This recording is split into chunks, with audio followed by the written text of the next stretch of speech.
Olá! Hoje a gente vai mergulhar em uma das celebrações mais antigas da história, o Pêssar, a Páscoa judaica. E apesar de milenar, a sua mensagem é totalmente atemporal. Ela conta uma jornada de transformação, da escravidão para a liberdade, um verdadeiro pilar da fé. Vamos juntos explorar os rituais e os símbolos profundos que mantêm essa história tão viva. Para a gente entender isso bem a fundo, nosso caminho vai ter 5 etapas. A gente começa pelo significado do nome Pessar. Depois entramos no coração da celebração, que é o jantar do Seder. Vamos decodificar os símbolos, revisitar a grande narrativa do Êxodo e, por fim, pensar um pouco sobre por que essa memória é passada com tanto cuidado, de geração em geração.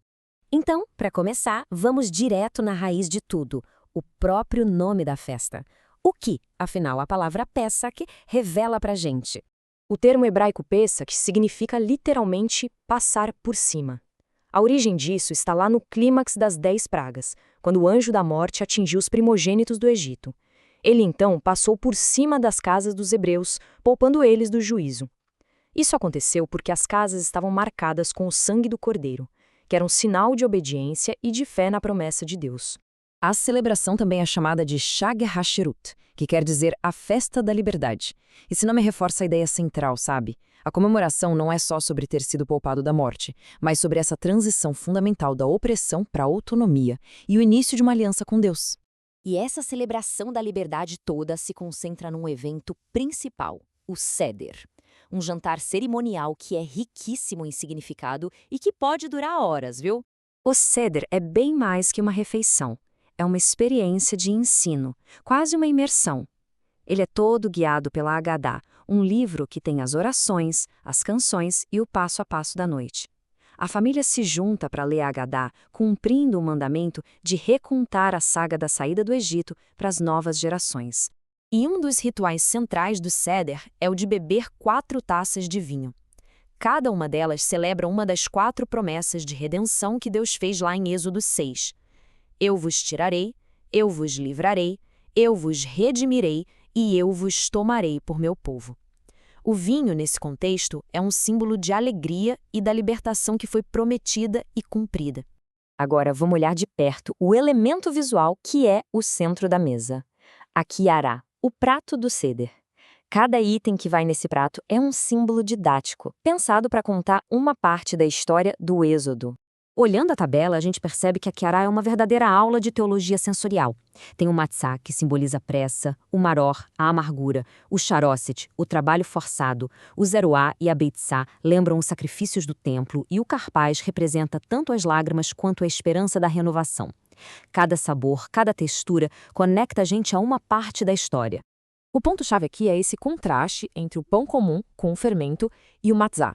O pão fermentado precisa de tempo, representa uma certa estabilidade, até orgulho. Já o matzá não. Ele é o pão da aflição, feito às pressas porque simplesmente não dava tempo da massa crescer. Ele simboliza a urgência da fuga e a humildade de um povo que estava sendo liberto. Quando se come o maror, que são as ervas amargas, como a raiz forte, a experiência é sensorial e literal.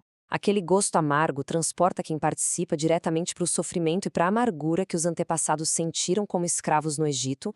A memória é sentida, não é só lembrada. Já o charosset tem um contraste muito forte. A aparência dele lembra a argamassa do trabalho escravo, remetendo ao sofrimento físico. Só que o sabor é uma pasta doce de frutas e nozes. Ele aponta para a doçura da redenção que estava chegando. Ou seja, ele encapsula tanto a dor do passado quanto a esperança do futuro. Todos esses símbolos que a gente viu, eles servem a um propósito maior, dar vida à narrativa. Então vamos agora nos aprofundar na própria jornada do Êxodo, que é o coração de Pêssar. Essa linha do tempo resume bem essa jornada épica. Ela começa com a opressão, passa pela intervenção divina com as pragas, chega ao seu ponto máximo na noite de Pêssar e na saída dramática do Egito e se consolida com a aliança no Monte Sinai, onde a nação de Israel é de fato constituída. E aqui tem um detalhe teológico que é fascinante. Durante o Seder, na hora de recitar as 10 pragas, para cada uma delas, uma gota de vinho é retirada da taça. O vinho é o símbolo da alegria, certo? Então, esse gesto significa diminuir a própria alegria em reconhecimento ao sofrimento dos egípcios. É uma lição de empatia.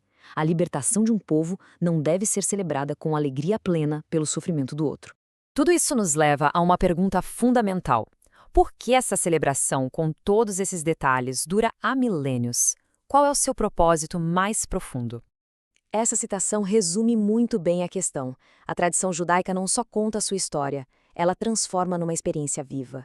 Ao usar os sentidos, o paladar, o olfato, a visão, a celebração garante que a memória se torne parte do corpo, não só da mente. Se celebra com sabor, e é por isso que a lembrança se torna tão forte e duradoura. Então, o objetivo do Seder não é só lembrar o que aconteceu com os antepassados. É criar uma experiência tão vívida que cada participante de qualquer geração sinta como se ele mesmo estivesse fazendo essa jornada da escravidão para a liberdade. O Seder tradicionalmente termina com essa frase: no próximo ano, em Jerusalém. Por quase 2000 anos de exílio, essa foi a maior expressão de esperança de um povo espalhado pelo mundo, sonhando com o retorno. Hoje, mesmo para quem já está em Jerusalém, a frase continua, às vezes adicionando reconstruída, simbolizando uma esperança contínua por uma redenção e uma paz completas. E para a gente concluir, fica uma reflexão. Pessach nos ensina sobre o poder do ritual para transformar a história em memória viva, pessoal. Então a pergunta que fica é, na nossa própria jornada de fé, como é que a gente usa os rituais e os símbolos para manter viva a memória da nossa própria libertação?